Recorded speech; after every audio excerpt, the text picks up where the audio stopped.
Amém, irmãos. Vamos dar sequência. A gente vem falando de Romanos, né? Da carta de Paulo aos Romanos. E aí nós vemos na sequência de capítulo por capítulo. É interessante que essa carta de Romanos, Paulo faz um tratado teológico muito interessante. Você vê que ela é dividida por assuntos, né? Você pega o capítulo 1 e o capítulo 2, Paulo vai falar da depravação total do homem, né? Da condição do homem de depravação. E aí da metade do 2 até a metade do 5, Paulo vai começar já a falar da justificação, processo de justificação. E aí da metade do 5 para lá, ele começa a falar de uma nova vida, que é o 6, né? Metade do 5, início do 6, Paulo começa a falar agora dessa nova vida, que fomos crucificados com Cristo, como por um só homem, o pecado entrou no mundo. Ele vai falar mais assim também como a morte passou a todos os homens, mas também veio o dom da vida. E ele começa no 6 falando agora que morremos com Cristo, ressuscitamos com Ele. Isso tudo faz parte. São assuntos que são capítulos que fazem parte do mesmo assunto. Aí você tem o 6, você tem o 7, que agora Paulo fala daquela luta interior, o bem que quero fazer eu não faço. Vai falando das leis que tem no homem, as 4 leis. E aí ele entra no 8, que agora quando ele começa a falar agora dessa nova vida, como é que essa nova vida se move agora, esse novo homem se move, que é pelo Espírito. Aí ele começa a falar numa vida no Espírito.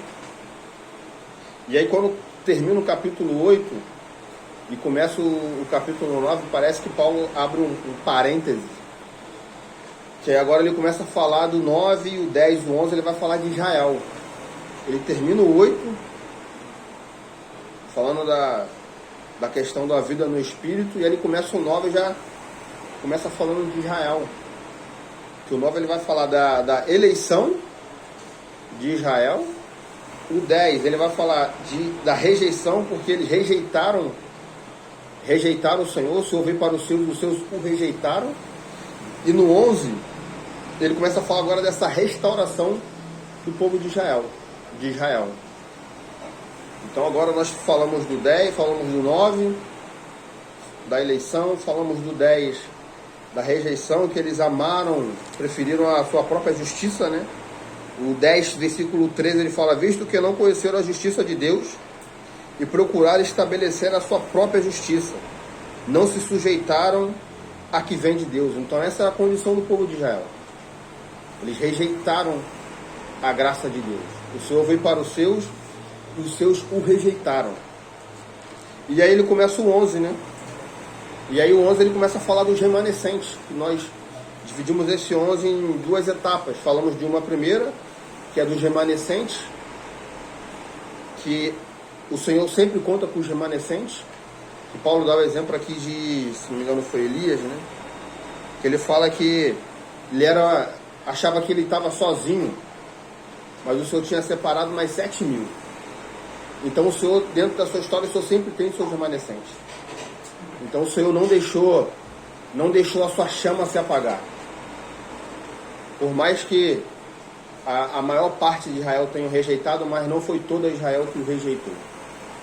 Ainda tem aqueles que foram fiéis, que receberam. Por isso que João vai falar que todos o quanto receberam, deu-lhes o poder de serem chamados, serem feitos filhos de Deus. E aí Paulo também vai falar que em Cristo não há mais judeus, nem grego, nem cita, nem bárbaro, nem escravo, nem livre. Agora é Cristo, tudo em todos. Agora é pela graça. E aí agora do capítulo 11, verso 15 em diante, nós vamos dar sequência nessa nova empreitada, contamos com a ajuda do Senhor. Vamos ler os versículos? Nós já lemos, mas faz tanto tempo. 11 e 15 diante. 11 e 15 diante.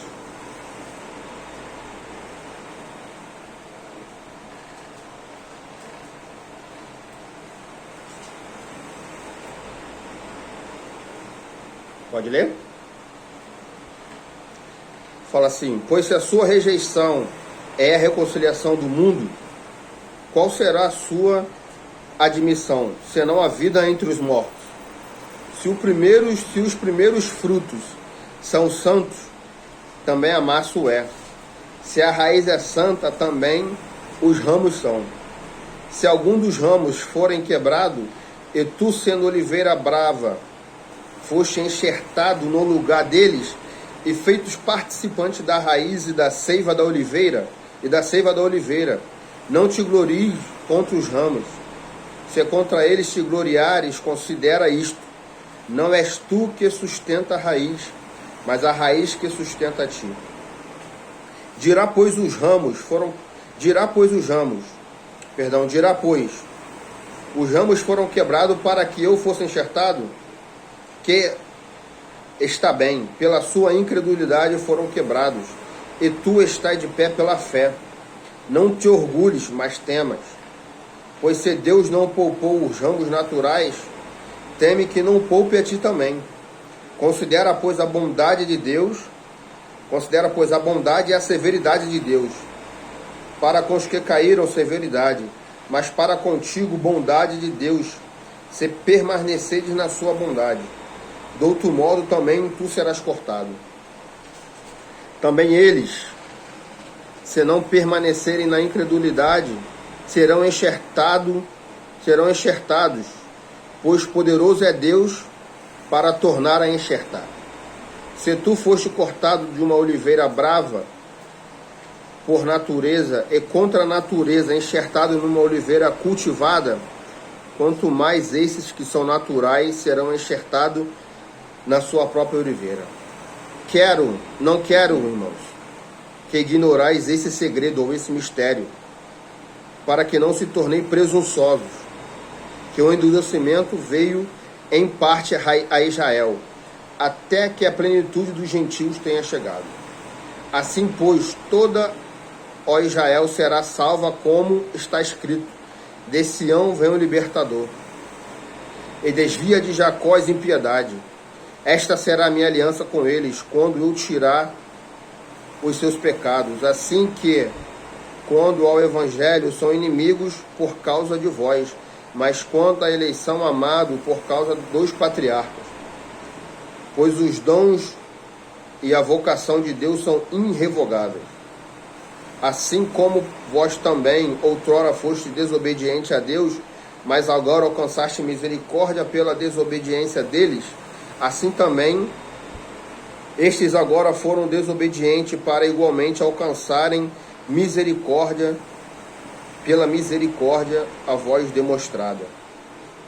Pois Deus colocou a todos debaixo da desobediência, a fim de para com todos usar de misericórdia. Ó profundidade das riquezas, quanto da sabedoria e da ciência de Deus! Quão insondáveis são os seus juízos, quão inescrutáveis os seus caminhos! Quem compreendeu a mente do Senhor? Ou quem foi seu conselheiro? Ou quem lhe deu primeiro a ele, para que ele seja recompensado? Porque dele, por ele e para ele são todas as coisas. A glória, pois, a ele eternamente. Amém. Amém. Texto bem forte. Muito bonito esse texto. Muito bonito. Vamos começar a destrinchar com a ajuda do Senhor. O verso 15, Paulo fala: pois pela sua rejeição e a reconciliação do mundo, o qual será a sua admissão, senão a vida dentre os mortos. Quando Paulo se refere à vida aqui dentre os mortos, Paulo está mostrando que o Senhor, irmãos, um dia o Senhor virá novamente. Para nós, essa é a segunda vinda do Senhor, porque Ele já veio. Mas para o seu povo, para aqueles que ainda estão debaixo da cegueira espiritual, ainda é a primeira vinda do Senhor. E quando o Senhor vier, muitos dos seus filhos, muitos de Israel, o reconhecerão como o Messias. Por isso que quando ele fala de vida após o morto, ele está falando dessa ressurreição. Ele está falando que o Senhor virá. E quando o Senhor aparecer nas nuvens, quando o Senhor virá, quando o Senhor vier, o Clécio falava muito disso, né? Quando o Senhor pisar no Monte das Oliveiras, muitos daqueles que estão debaixo da cegueira espiritual o reconhecerão como Messias. Amém. Por isso que Zacarias, vamos ver Zacarias. Zacarias fala que haverá um planto, o choro, porque eles reconhecerão que eles mataram o Messias. Zacarias 12, versículo do 10 em diante.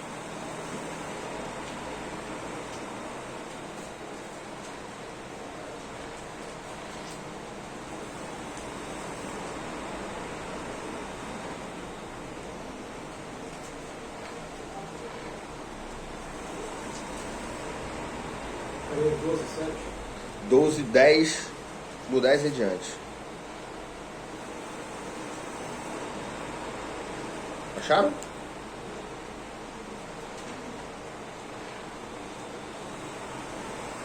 Ele fala assim: sobre a família de Davi e sobre os habitantes de Jerusalém derramarei o espírito de graça e de súplica.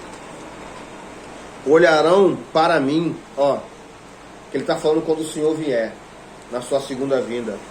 E olharão para mim a quem transpassaram, a quem crucificaram. E plantearão como quem planteia por seu filho único, e chorarão amargamente por ele, como se chora pelo primogênito. Naquele dia será grande o pranto em Jerusalém, como o pranto no dia de Haddad, Rimon, no vale do Megido. Então o Senhor virá. O Senhor virá para nós, mas nessa sua segunda vinda também virá para Israel. E quando parte do seu povo o vê, o reconhecerão como Messias, como Filho de Deus, e reconhecerão que eles o transpassaram. E haverá choro, como fala aqui, né? Prantos, porque reconhecerão que crucificaram o Messias. Então, quando ele fala dessa questão da vida dentre os mortos, Paulo está se referindo a isso, para Israel. E ao 16 ele fala, ó, o 16, vamos voltar para Romanos 11, 16.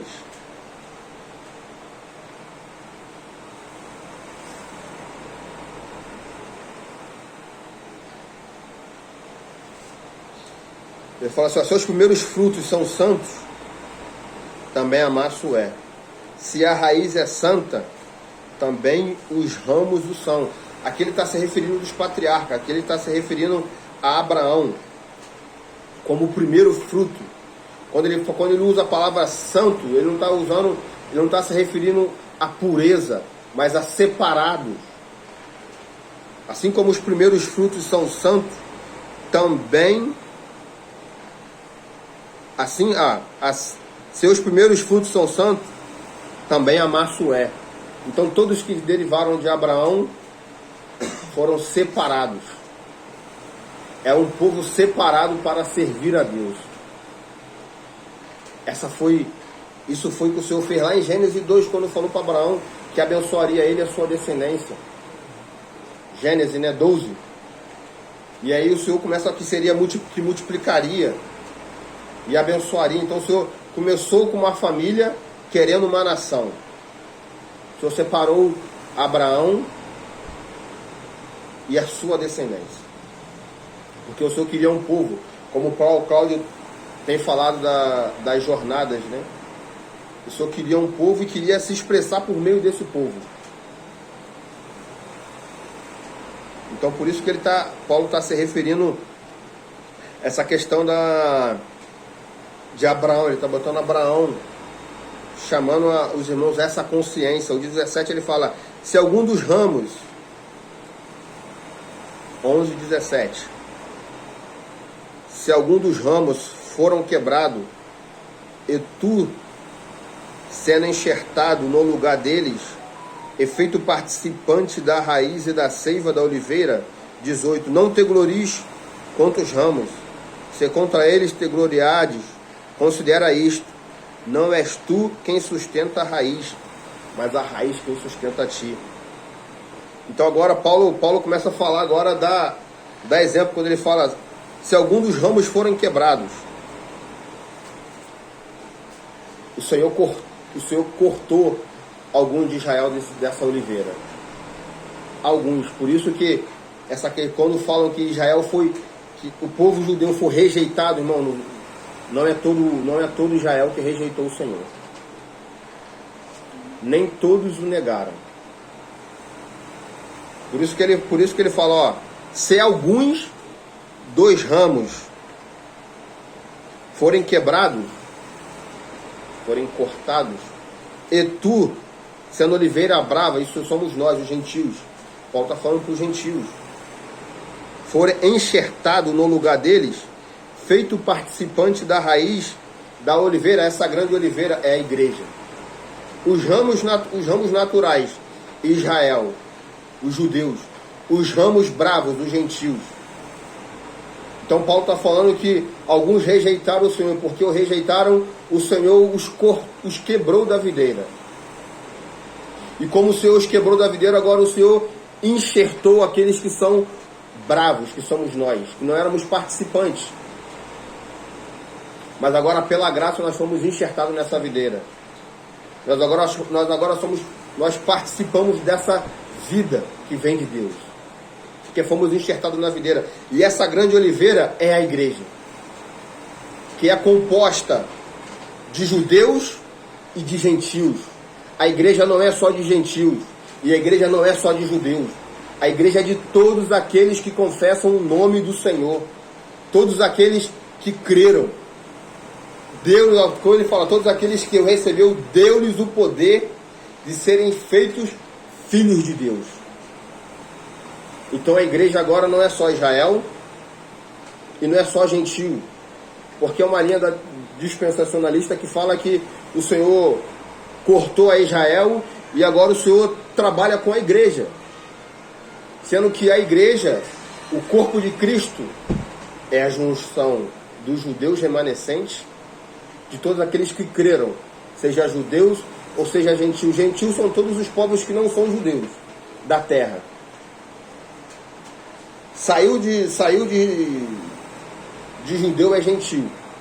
Então todos os povos da terra são gentios. E a igreja é composta de todos os povos da terra que creem no nome do Senhor. Por isso que Paulo vai falar em Colossenses que agora em Cristo não há mais bárbaro, nem cita, nem escravo, nem livre. É Cristo. Tudo em todos. É por meio agora da fé. Não de filiação, como nós já vimos lá atrás. Não é por herança genética, mas é pela fé. Pela fé que fomos enxertados nessa videira. É pela fé que nos alimentamos dessa videira. Quando ele fala aqui que fomos participantes, no final do 17, feitos participantes da raiz. Isso me leva a Pedro. Vamos ler lá, Pedro. 2 Pedro 1, verso 3, que fala que nós somos participantes da sua divindade. 2 Pedro 1, da sua natureza. Acho que é da sua divindade. Da sua natureza divina, né? Participante da sua natureza divina. Vamos ler lá o texto. É 1:3, versículo 3 em diante.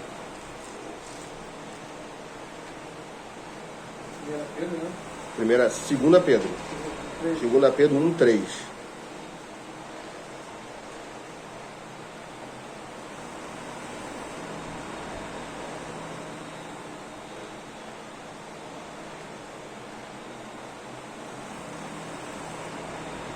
Acharam? Eu falo assim: o seu divino poder que nos deu tudo, o que diz respeito à vida e à piedade, pelo conhecimento daquele que nos chamou por sua glória e virtude.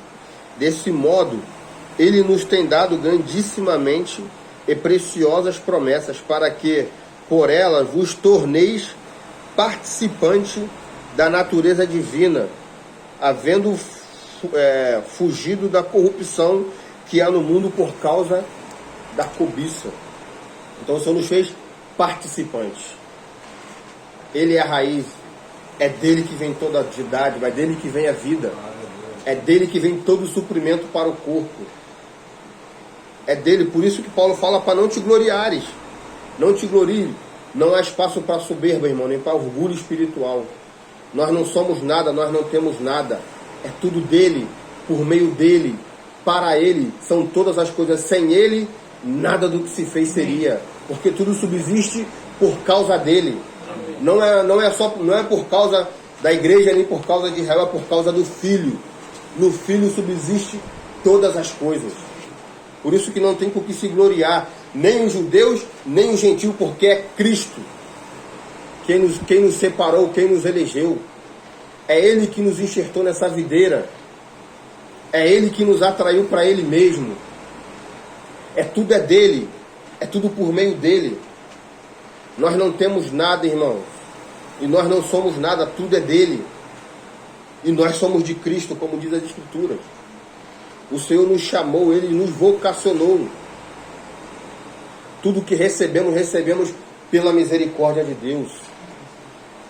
Por isso que Paulo fala para os gentios que agora receberam essa graça, não se gloriar por achar que são melhores, porque agora foram enxertados na videira. Isso serve de exemplo para nós. Eu vou abrir um parênteses aqui para nós. Não é porque recebemos altas revelações que somos melhores que ninguém. É a misericórdia de Deus, irmãos. Não há espaço para orgulho. Não há espaço para soberba. A igreja de Filadélfia é uma igreja que tinha pouca força. Não negaste, sabe? Não negou, amava a palavra, tinha uma porta aberta. Não era a igreja, aos olhos naturais, talvez Laodiceia fosse uma igreja mais expressiva. Mas tudo que temos é o Senhor que nos tem dado. Precisamos ter esse olhar de misericórdia. Porque foi o Senhor que abriu os nossos olhos. Foi o Senhor que, pela sua misericórdia, irmãos, tem se revelado a nós. Isso nos traz uma responsabilidade muito grande. Porque a quem muito é dado, muito é cobrado.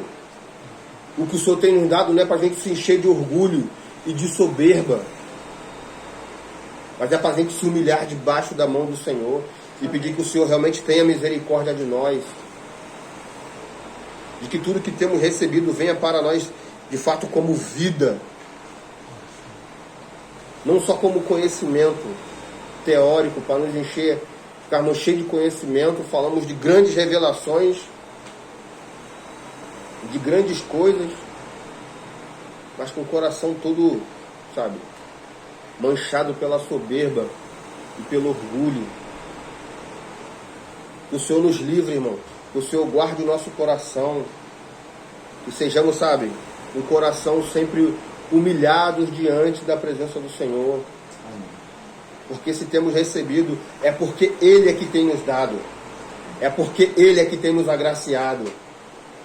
Não é porque somos merecedores ou porque somos melhores do que A ou B, mas é porque pela sua infinita misericórdia o Senhor tem nos dado. Por isso que o 18 ele fala, não te glorie contra os ramos. Agora está falando para os gentios que foram enxertados. Não se gloriar. Não se glorie contra os ramos. Se contra eles te gloriades, considera isto. É Romanos 11. Estou no 18.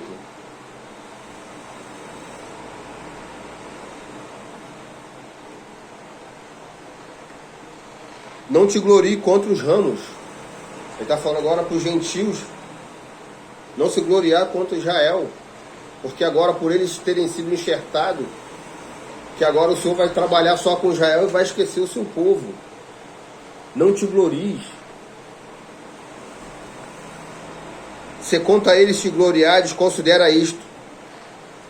Não és tu quem sustenta a raiz, mas a raiz é quem sustenta a ti.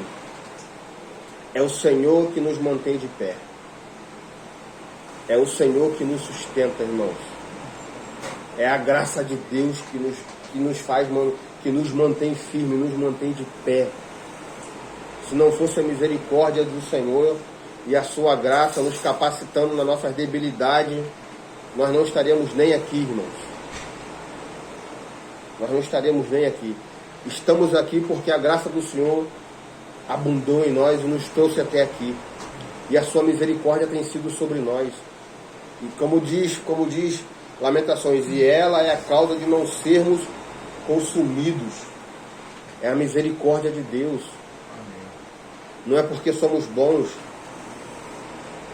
nem também porque somos maus, mas é porque o Senhor é misericordioso. É porque a sua misericórdia tem nos alcançado. Vamos ler Coríntios, 1 Coríntios 10.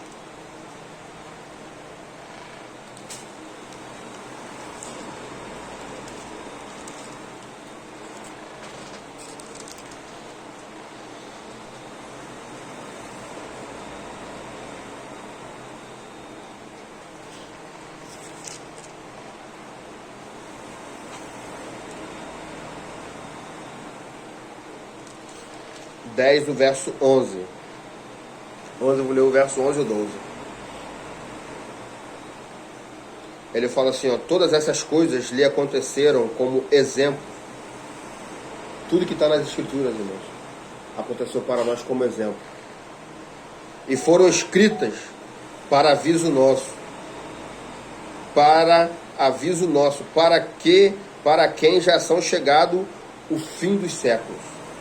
Aquele, pois, que pensa estar de pé, cuide para que não caia. Aquele que pensa estar de pé. Se estamos de pé, irmão, é porque é o Senhor que tem nos colocado de pé.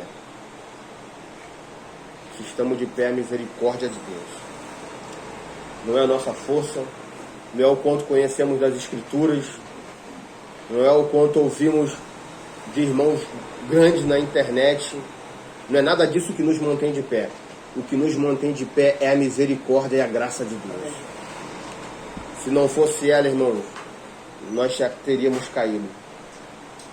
É a misericórdia de Deus. Por isso, quando olhamos para os nossos irmãos, precisamos olhar com um olhar de misericórdia, porque é esse olhar que o Senhor olha por nós, com um olhar de misericórdia. E é a sua misericórdia que nos mantém de pé, irmãos.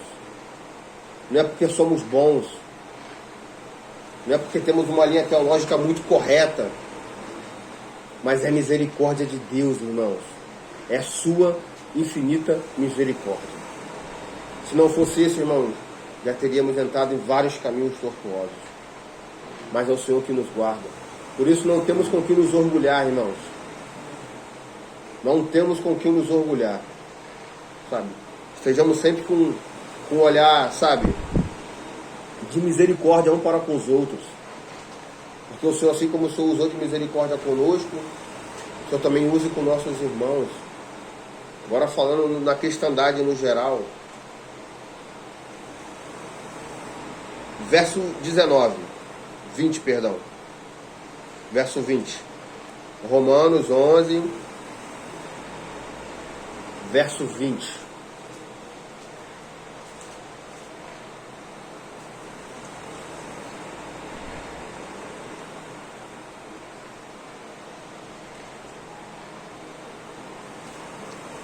Acharam?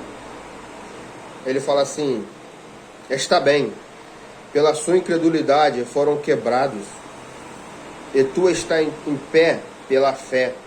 Não te orgulhes, mas teme. Ó, irmãos, não te orgulhes, mas teme. Pela sua incredulidade. Vamos ler Hebreus, porque isso também serve para nós como aviso, irmãos. Se o Senhor cortou, o motivo pelo qual os ramos da oliveira foram quebrados foi pela incredulidade. E nós hoje corremos esse mesmo risco. E pela falta de incredulidade, ficarmos fora da era vindoura. Fora do reino milenar. Isso não estou agora levando para a salvação, tá? Eu estou abrindo um parênteses aqui, aplicando isso para nós. Porque, como lemos aqui em 1 Coríntios, tudo que foi escrito para a nossa advertência. Então tudo que está escrito nas Escrituras, irmãos, é para a nossa advertência, para nós olharmos e não tropeçarmos no mesmo erro. E Paulo vai falar aos hebreus que pela sua incredulidade, falta de fé. Vamos ler lá, Hebreus 3:12. Bota o dedinho no Romanos aí que a gente vai ler e vai voltar.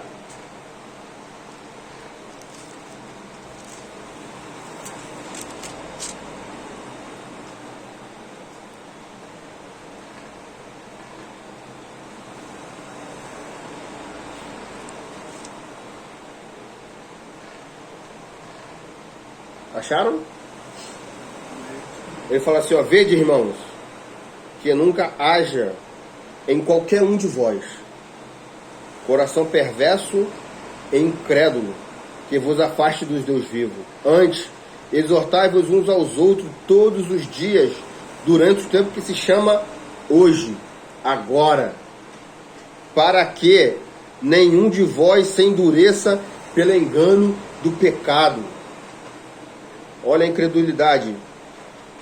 Vamos pular. O verso vou pular para o 18. A quem jurou, não entrariam no seu descanso, senão os que forem desobedientes. E vemos que não puderam entrar por causa da incredulidade. Falta de fé. Hebreus vai falar que a palavra precisa ser misturada à fé. O Senhor que não haja em nenhum de nós, irmãos, nenhum coração incrédulo. Aqui na tradução está cuidado dele. Cuidado. Leia aí a tua tradução aí, Roberto, por favor. Cuidado-vos, cuidado-vos, para que não haja em qualquer um de vós coração perverso e incrédulo que vos afaste do Deus vivo. Ó, a incredulidade nos afasta de Deus. O Senhor sabe, que o Senhor acrescente a nossa fé, irmãos, para que não haja em nós um coração incrédulo. Por causa da incredulidade, o povo rodou no deserto, aquela geração não entrou no descanso. Só 2. Que o Senhor possa nos encher de fé, irmão, na nossa jornada. Que viemos misturar, irmãos, fé a tudo aquilo que temos ouvido. Que não seja só palavras boas aos nossos ouvidos, mas que viemos receber de fato com mansidão a palavra em nós enxertada. Se não for por meio da fé, irmão, nós não vamos receber a palavra. Vamos ouvir como uma boa palavra e vai passar um ano e a palavra não vai gerar em nós vida. A incredulidade, ela anula a palavra de Deus e nos afasta de Deus. Por isso que Paulo fala aqui, não, vede, cuidado, irmãos, que não haja em vós um coração perverso e incrédulo. Antes, irmão, exortai-vos mutuamente uns aos outros no dia que se chama hoje. Hoje. Se hoje ouvirdes a minha voz, não endureçais os vossos corações. É hoje, irmãos. Não é amanhã, não é daqui a um ano, daqui a um dia, 2 dias, 2 meses. Eu vou dar um exemplo aqui, rápido. Domingo, a vizinha dormiu e não acordou. Simplesmente o Senhor chamou. Talvez ela achou que ela pudesse ter mais tempo. Nova, 50 e poucos anos, 59, 60, idade da minha sogra. Dormiu, cristã, e não acordou. Por isso que é hoje, é agora. Talvez nós podemos achar que temos tempo. Talvez eu vou esperar minha filha, eu vou esperar minha filha crescer. E quando a minha filha crescer, talvez eu sirva melhor o Senhor. Aí minha filha vai crescer, eu vou arrumar outra desculpa, porque tudo vai ser uma desculpa para não nos doarmos de fato ao Senhor. Quando a filha crescer, a desculpa vai ser outra coisa. Porque o problema não é filho, o problema é o coração. É o coração. Quando não for a filha, vai ser a mulher. Quando não for a mulher, vai ser a casa.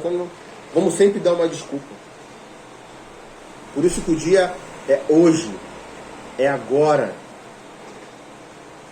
É agora. Vamos para João, irmão.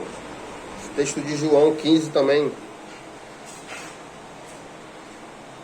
é muito interessante, porque Paulo tá citando exemplos aqui. Paulo pegou como exemplo os ramos cortados, fala da figueira, ele fala de ramos que foi cortado, ramo que foi enxertado, videira, né?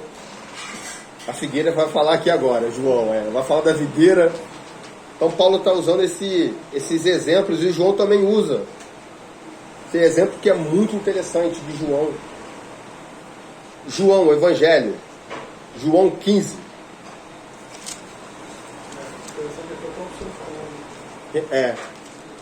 O próprio senhor Paulo certamente deve ouvir um pouco de João. Porque o mesmo exemplo que Paulo está usando aqui de ramo, como agricultor, né? João vai escrever. Na verdade é o Senhor que fala, né? Não é nem João, que são as palavras do Senhor. Quem está falando aqui é o próprio Senhor.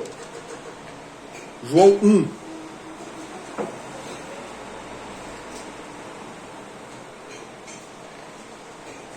João 15, versículo 1, desculpe, irmãos. João 15, versículo 1, do 1 em diante.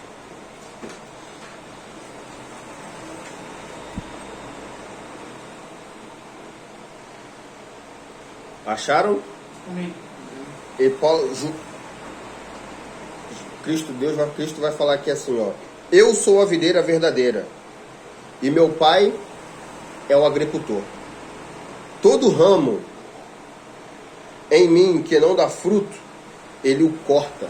Ó, tá falando de cortar o ramo de novo. Paulo fala lá que os ramos foram cortados. Então nós fomos chamados para frutificar para o Senhor, irmãos. O Senhor nos chamou para servirmos a Ele. Essa nova vida que temos agora é uma vida que nos capacita por meio da graça a servir ao Senhor, a frutificar para Ele. Por isso que em Romanos 6, Paulo vai falar que nós fomos chamados para frutificar agora. Amém. Frutificai. Agora o Senhor nos chama para uma vida, essa nova vida é uma vida que serve ao Senhor por meio da graça. Ele fala, todo ramo que em mim não dá fruto, Ele o corta. Então, irmãos, que o Senhor nos ajude. Não é uma vida de ativismo, nem uma vida de passivismo. É uma vida no Espírito.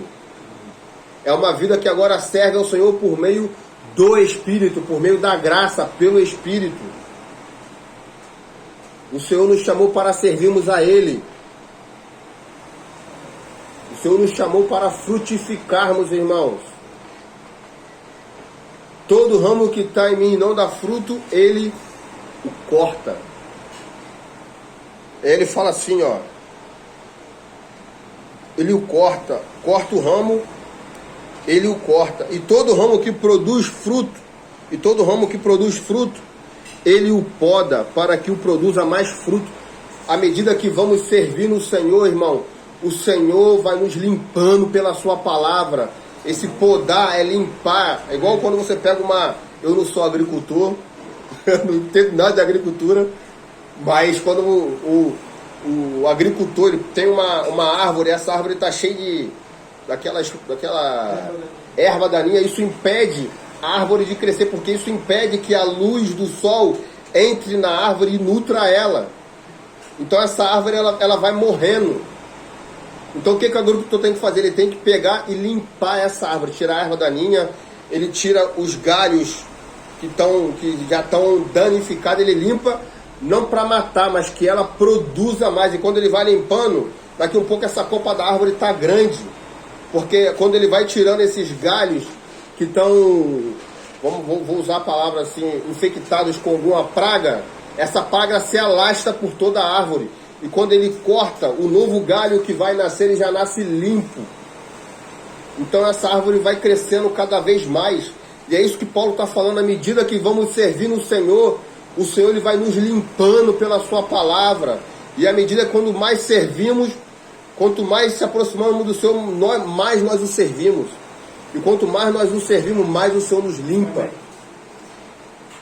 Pela palavra. O Senhor vai nos limpando. Isso é a palavra aplicada aqui, a podar-se. O Senhor vai podando, porque ainda estamos cheios de... Ainda estamos num processo de purificação. Amém. Então o Senhor vai tirando nossas ervas daninhas, aqueles ramos aqueles galhos que foram, vou botar assim, infectados com praga, o Senhor corta, para quando nascer um novo ramo, esse novo ramo ele já nasça limpo.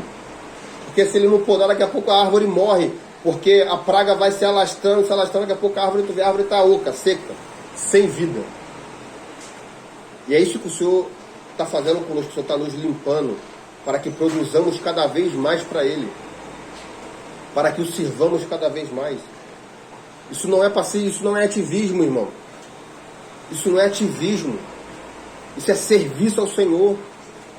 Cada um na sua função, cada um na sua medida, cada um na sua proporção de fé, mas servindo ao Senhor.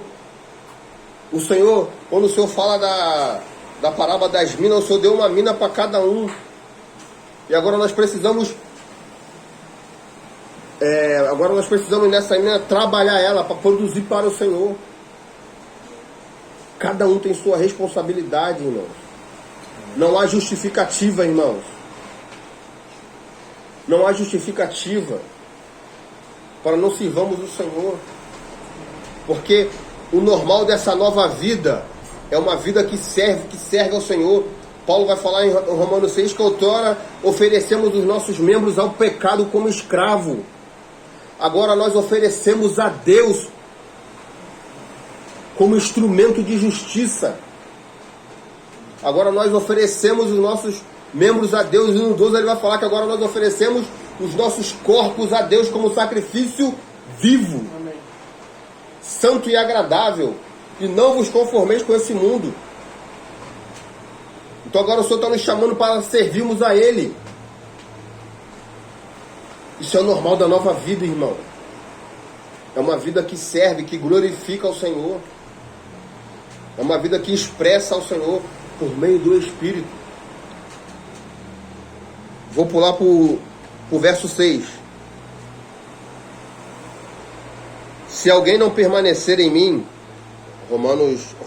João 15, verso 6. Se alguém não permanecer em mim, será lançado como os ramos e secará. Tais ramos serão apanhados e lançados no fogo e se queimarão. Se permanecer em mim e na minha palavra, e a minha palavra permanecer em vós, pedirei o que quiseres e vos será feito. Então, mesmo Deus, que é um Deus galardoador, considera, pois, a severidade de Deus e a sua bondade. Quando ele fala para Israel, severidade para Israel, bondade para os gentios. Mesma coisa para nós. Considera, pois, a severidade de Deus. Severidade para aqueles que não permaneceram e bondade para aqueles que serão galardoados. Então, irmãos, sirvamos ao Senhor. Não há justificativa para não servir o Senhor, irmão. Ah, não servi por causa do meu marido. Estou dando só um exemplo aqui, tá, irmão? Não estou falando que ninguém aqui, não estou jogando indireta para ninguém. Só estou dando exemplos. Ah, não vou servir por causa do meu marido, que eu tenho que cuidar da casa, cuidar do filho. O marido, eu tenho que trabalhar. Irmãos, nada disso é justificativa. Nada. O irmão Romeu fala algo muito interessante. A maior vocação que temos é o ofício do sacerdócio, que é de servir ao Senhor. Amém. Essa é a nossa maior vocação. Não há vocação maior na terra do que essa. O Roger falou isso no retiro. O presidente da maior nação do mundo, ainda assim, não se compara ao nosso ofício de sacerdócio que ofereçamos ao Senhor. Amém. Não se compara. O presidente da maior potência do mundo, ainda assim não chega perto do nosso ofício de sacerdócio que temos de servir ao Senhor. Porque servimos a um Deus grande e poderoso. E Ele nos escolheu pela sua misericórdia para que sirvamos a Ele, para oferecermos a Ele sacrifícios espirituais. Então não há espaço, irmão, para sentarmos. Vivemos um evangelho, sabe, sem realidade, sem expressão. Porque temos o exemplo da bondade e da severidade de Deus. Temos o exemplo de Israel e do gentio. Temos o exemplo do sacerdócio de Eli e de Samuel, que um foi recortado e o Senhor levantou a outro. Então, o Senhor é um Deus bondoso e galardoador para aqueles que o buscam. Mas o Senhor também é um Deus severo para aqueles que não o servem. Então, como Paulo vai falar para os romanos, considera, pois, a severidade e a bondade de Deus. Não há desculpas, irmãos. Não há desculpa para não servirmos o Senhor. Por isso que, como Paulo fala que o Senhor, assim como o Senhor cortou a parte de Israel que não recebeu o Senhor e enxertou os gentios, o Senhor também pode cortar os gentios pela incredulidade. Vamos voltar para Romanos.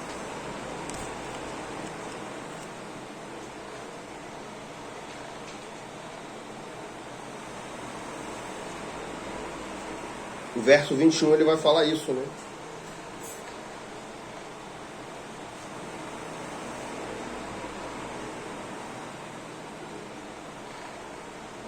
Ele vai falar o verso 21. Pois se Deus não poupou os ramos naturais, teme que também não poupe a ti. Considera, pois, a bondade e a severidade de Deus. Para com os que caíram, severidade. Para contigo, bondade. Se permaneceres na sua bondade. De outro modo, tu serás cortado. Aqui está falando para os gentios. Aqui ele está falando para os gentios. Claro que vamos abrir um parêntese aqui. Esse cortado ele não está falando de perder a salvação. Ele não está falando disso, não. A gente pode entender que foi cortado. Não. Ele está falando com relação ao reino, ao galardão. Não receberá galardão. Senão a gente pode achar que porque cortou um e botou outro, e o que foi cortado foi lançado no fogo, esse fogo condenação eterna. Não, irmãos. Nós passamos da morte pela vida que temos porque temos o Senhor. Não sofreremos mais com o mundo, mas o Senhor tem nos chamado por uma era vindoura. O Senhor tem nos chamado para um reino. E é isso que está em questão hoje. Essa é a nossa grande batalha hoje. Porque o reino ele é conquistado à força. É por meia força, irmão. Não é fácil. Nós precisamos, com a ajuda do Senhor, correr essa carreira que nos foi proposta. Amém? Eu vou avançar um pouquinho, tá, irmãos? Vou pegar o verso 25. Romanos, que é o verso chave aqui desse versículo. E eu vou pegar o verso 25. Ele fala assim, ele fala assim, o verso 25, não quero, irmãos, que ignoreis este segredo, ou esse mistério, para que não se tornem presunçosos ou endurecidos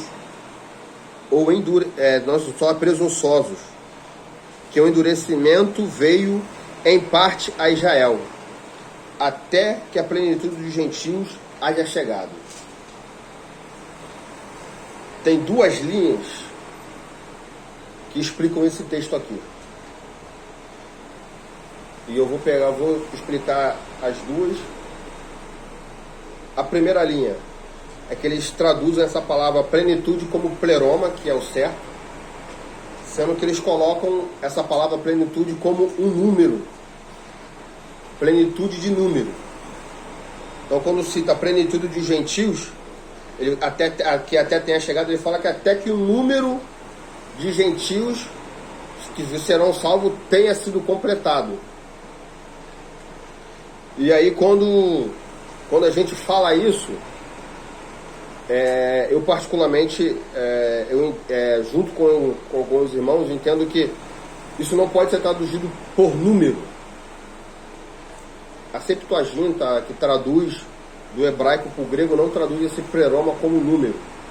Por quê? Quando você fala que é o número de gentio que tem que ser alcançado, quando chegar a plenitude do gentio, então quem está aqui de Israel ainda não foi salvo? E hoje não tem ninguém sendo salvo de Israel? Só vai ser restaurada Israel quando alcançar a plenitude dos gentios. Então, quando chegar a plenitude dos gentios, vem o fim.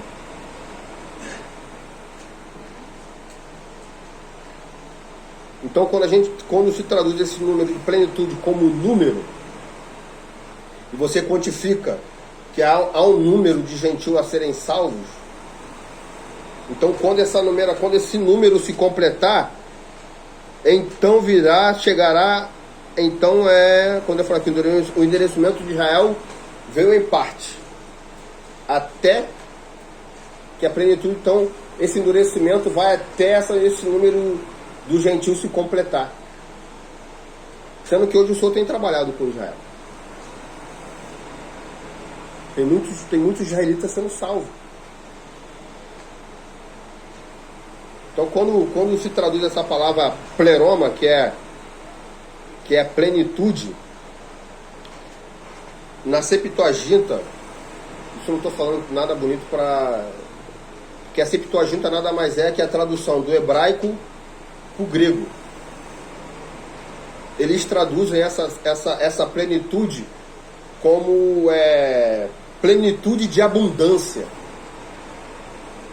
Ou plenitude de abundância. O que ele está querendo falar? Que quando vai chegar um tempo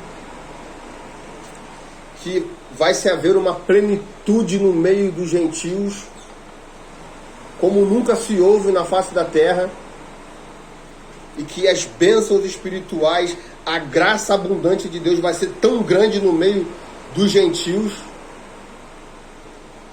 que Israel vai ver.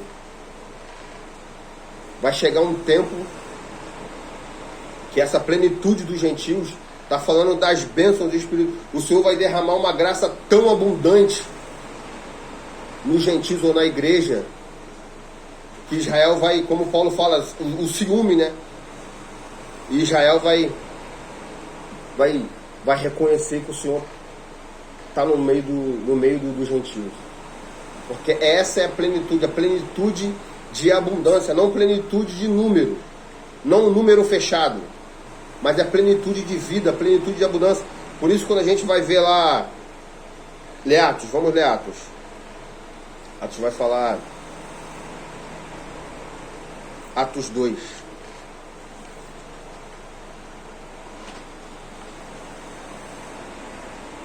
Porque quando Pedro tem o discurso do Pentecoste, Pedro traduz a profecia de Joel, né?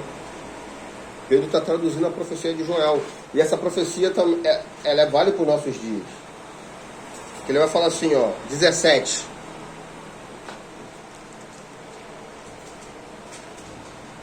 Nos últimos dias, diz Deus, do meu espírito, desculpa. Acharam? Atos 2, 17.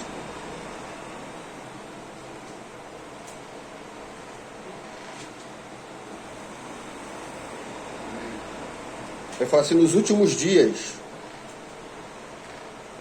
diz Deus, derramarei do meu espírito sobre toda a carne, e os vossos filhos e as vossas filhas profetizarão, e os vossos jovens terão visões, e os vossos velhos sonharão, e também derramarei do meu espírito sobre os meus servos e as minhas servas naquele dia, e profetizarão, e fareis maravilha nos céus, fareis maravilhas em cima dos céus, sinais embaixo da terra, sangue, fogo, vapor e fumaça, e o sol se transformará em treva, e a lua em sangue, antes de chegar o grande dia glorioso, antes de chegar o grande e glorioso dia do Senhor. E todo aquele que invocar o nome do Senhor será salvo. Então, quando ele fala aqui, ó, antes de chegar o grande e glorioso dia do Senhor. Que grande e glorioso dia é esse? Segunda vinda do Senhor. Então, antes que isso aconteça, o Senhor derramará uma... Por isso que ele fala de plenitude. Uma graça. Um avivamento nos últimos dias. Obrigado, Edson. No notável dia do Senhor. Como Abacuque fala, que a terra se encherá do conhecimento da glória de Deus. E é por meio da igreja que isso vai acontecer. Como as águas cobrem o mar, assim a terra se encherá do conhecimento da glória de Deus. Vai ser algo como nunca visto antes na história da igreja. Antes desse grande dia, antes desse dia final, o Senhor derramará uma graça abundante, algo como nunca se viu na história da igreja. Está reservado para aqueles que estiverem no último dia, nos últimos dias. E por isso que Abacuque vai falar, né, que a terra se encherá, ó, do conhecimento da glória de Deus. Haverá sinais nos céus, na terra e debaixo da terra. É isso que Paulo, quando está falando, isso que Paulo se refere ao pleroma, que é a palavra plenitude traduzida do grego. A plenitude dos gentios. Há uma plenitude, há uma abundância que o Senhor vai derramar nos últimos dias. Assim como os últimos dias, como o Clécio falava, vão ser dias difíceis para quem estiver na terra, também vai ser dias de uma graça como nunca se viu antes. Do Espírito, do derramado Espírito, de um avivamento como nunca se viu antes. Esse é o grande, isso vai acontecer antes do grande dia do Senhor, nos últimos dias. Fala, irmão Zé. Não ouvi, irmão? Abundância de alegria. Então o Senhor vai derramar uma graça como nunca vista antes, irmão, no meio do seu povo. Haverá um grande avivamento, irmão. Haverá também uma perseguição muito grande. Mas Spurgeon fala que quanto mais perseguição, mais vida. Como vai haver uma perseguição como nunca houve antes, vai haver uma graça como nunca houve antes também. Porque é essa graça que vai nos fazer nos suportar, se nós estivermos lá, essas adversidades. Por isso que vai ser uma graça abundante, como nunca se viu. Os pequenos profetizarão, sonharão, os velhos profetizarão. São os melhores dias da igreja. Os melhores. É como o Senhor está preservando os melhores por final. Vamos estar assim, né? Os melhores por final. Quem estiver lá naquele dia, eu não sei se a gente vai estar. O dia do Senhor está próximo. Mas se tivermos, serão dias de uma graça como nunca se viu antes. De um avivamento como nunca se viu antes, irmão. Porque o povo vai ter que se unir. Então o Senhor vai ter, sabe? O Senhor vai ter um caminho. Quem não se prostrar vai ter que fugir, vai ter que servir o Senhor. Então o Senhor vai dar graça. Por isso que hoje nós estamos sendo treinados, irmão. Essa leve momentânea tribulação que passamos aqui é algo pequeno que está reservado para os últimos dias. Talvez hoje ainda, por mais que esteja uma situação conturbada, nós ainda ficamos em paz porque estamos dentro da nossa casa. Mas vão ter dias que nem a casa a gente vai ter. Se tivermos aqui, como o Clécio falar, pegando o Clécio emprestado aqui agora um pouquinho, vamos ter nem a nossa casa. Se hoje, irmãos, nós negamos o Senhor por pouca coisa, naquele dia também nós negaremos. Se hoje nós trocamos o Senhor por qualquer coisa, por prazeres efêmeros desse mundo, naquele dia nós vamos, que a nossa vida tiver em jogo de fato, nós vamos negar o Senhor. Se hoje nós negamos por pouca coisa, naquele dia quando tiver a nossa vida de fato em questão, você acha que nós não vamos negar? Porque nós ainda amamos a nossa vida. A nossa vida ainda tem muito valor para nós. Nosso prazer ainda está em nós. Então, como nosso prazer está em nós, as coisas nos atraem. Quando nosso prazer, nosso contentamento estiver no Senhor, irmãos, aí de fato nós o seguiremos onde quer que Ele vá. Enquanto é isso, nós ainda vamos seguir os nossos caminhos. Mas que o Senhor ganhe o nosso... Pode falar aqui.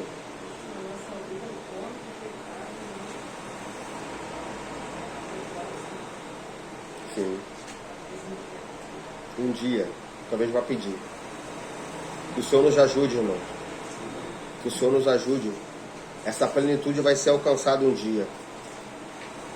Isso é muito significativo, porque quando quando a gente começa a estudar esses textos, a gente vê dois principais erros que ficaram bem latentes no povo judeu. O primeiro, eles elevaram a tradição ao nível da palavra, ao ponto de eles viverem por isso que ele vai falar no 10. No 10 ele vai falar, o 10:3, visto que não conheceram a Deus e procuraram estabelecer a sua própria justiça, não se sujeitando a que vem de Deus.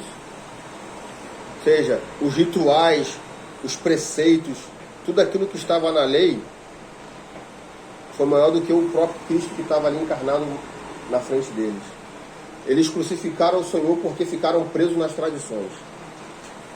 Como o Senhor falou para aquela mulher, no poço, ela falou: Senhor, uns dizem que é em Jerusalém, lugar de adorar. Outros dizem que é no Monte Sião. E agora tu está me dizendo, e tu? Então, só, o dia vem e a hora é esta.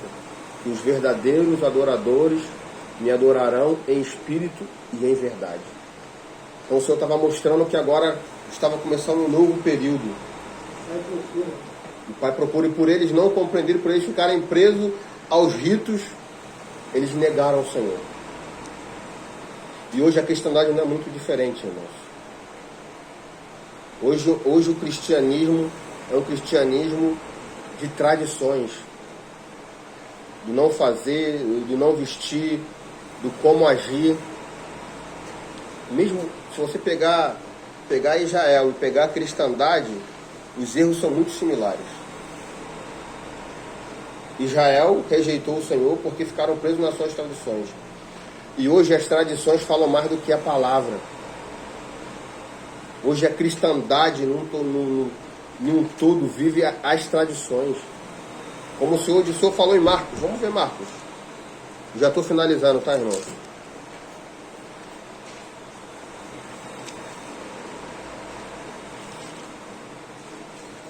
Marcos 7.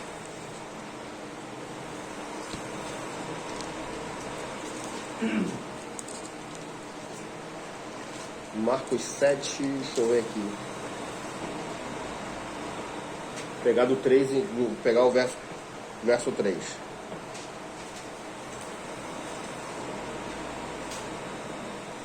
E o Senhor vem quebrando as tradições, porque a tradição falava que o Senhor não podia trabalhar no sábado, não podia curar. O Senhor veio e curou. A tradição falava que o Senhor não podia, que que o judeu não podia sentar à mesa, a mesa com o gentio. O Senhor veio e sentou e comeu. O Senhor não podia entrar, o Senhor não podia entrar na casa de gentio, o Senhor entrou na casa de Zaqueu. Então o Senhor já vem mostrando que as tradições não é maior do que a vida. E os judeus se pegaram às tradições. E por isso rejeitaram o Senhor. Por causa das tradições, eles crucificaram o Senhor. Ele fala assim, ó: os fariseus e todos os judeus, conservando a tradição dos antigos, não comiam sem lavar as mãos, muitas vezes. Quando voltaram à praça... Agora eu estou no 4, 7:4. Marcos 7, verso 4. Quando voltaram da praça, não se lavaram, nem comeram. E muitas outras tradições há que não receberam, para observar como lavar os copos, os jarros, os vasos. Ou seja, o Senhor estava fazendo um milagre, ele estava preocupado nas tradições, lava copo, lava jarro. Ele vai falar no 7. Em vão, porém, me adoram, ensinando doutrinas que são preceitos de homens. Hoje a cristandade tem muitos preceitos que são de homens, irmão. Tem coisas que não estão nem nas escrituras. E deixando o mandamento de Deus, guardais as tradições dos homens, como lavar os jarros e dos copos e de muitas outras coisas semelhantes a essa. Ó, esse é o mesmo erro da cristandade hoje. O segundo, ficou muito latente em Israel. O que Israel fez? Não entender a justificação pela fé. Estão presos até hoje na justificação pelas obras da lei. Por não conhecerem a justiça de Deus, estabeleceram a sua própria justiça. E hoje, irmãos, a salvação ainda é um tabu no meio da cristandade. A salvação ainda é por meio, quando a gente fala na salvação pela fé, é algo que para os irmãos chega a ser um absurdo. Não compreendido. Os irmãos ainda estão presos na questão da salvação pelas obras. Mesmo se você comparar, o mesmo erro de Israel. Israel não compreendeu que a justiça era por meio da fé, por meio da graça. Por isso que Efésios 2 vai falar que a salvação não vem de nós, é um dom de Deus, nem de obra, para que ninguém se glorie. Então, quando agora a cristandade coloca a salvação como meio de você conseguir essa salvação, você está anulando a graça. Você anula o trabalho, a obra crucificadora de Cristo. Então a cristandade hoje incorre nos mesmos erros de Israel. Eles negam o Senhor por causa das tradições. As tradições são maior do que a vida. E negam a justificação pela fé, a obra redentora. Quando você fala que a salvação é por obras, Cristo foi crucificado em vão. Se eu tenho como me salvar, então para que Cristo morreu na cruz? Não conhecendo a Deus, estabeleceram a sua própria justiça. O fim da lei, no verso seguinte ele vai falar, o fim da lei é Cristo. E eles não entenderam isso. E hoje a cristandade incorre no mesmo erro, por não compreender a salvação gratuita. Quando eu falo justificação, estou falando da salvação jurídica, salvação do Espírito, que é por meio da fé. Não vem de vós, é um dom de... Parece algo simples para a gente, né? Gente que, eu falo isso para mim, porque a gente já ouve isso há tanto tempo. Isso para a gente é tão simples, é tão natural a gente falar que a salvação... Quando sai do nosso meio, tu vai falar isso, irmãos, os irmãos chegam a ficar escandalizados. Porque como assim? Agora então eu posso fazer o que eu quiser? Não estou falando isso. Eu não estou falando por não compreenderem a justiça de Deus e estabelecem a sua própria justiça. Então os dois, vamos classificar assim, os dois erros mais graves de Israel também são é o erro hoje do cristianismo. É hoje. Que o Senhor nos guarde, irmãos. Que o Senhor, sabe, preserve o nosso coração humilde. De não achar porque recebemos algo do Senhor, agora nós somos o supra-sumo do Evangelho. Nós somos agora quem o Senhor vai trabalhar com a gente. Não. Lembre-se disso. Quem muito é dado, muito é cobrado. Se o Senhor tem nos dado, o Senhor vai requerer aquilo que Ele tem nos dado. Como a parábola dos talentos que falou, Senhor, sei que é homem severo, que semeia onde não plantou, e contudo tive medo de ti. Ele falou o quê? Tive medo. E aí pelo medo ele enterrou o talento no mundo. Mas que tenhamos, sabe, o coração de servir o Senhor. O Senhor, isso precisa ficar muito claro para nós, irmãos.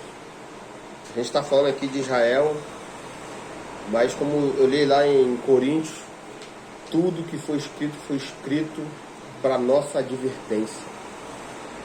Se está escrito, irmãos, é para nossa advertência, para não entrarmos no mesmo erro. Eu estava analisando isso esses dias. Como pai, eu não tenho prazer em corrigir a minha filha. Quando eu preciso corrigir a minha filha, eu corrijo ela, mas por dentro meu coração fica partido.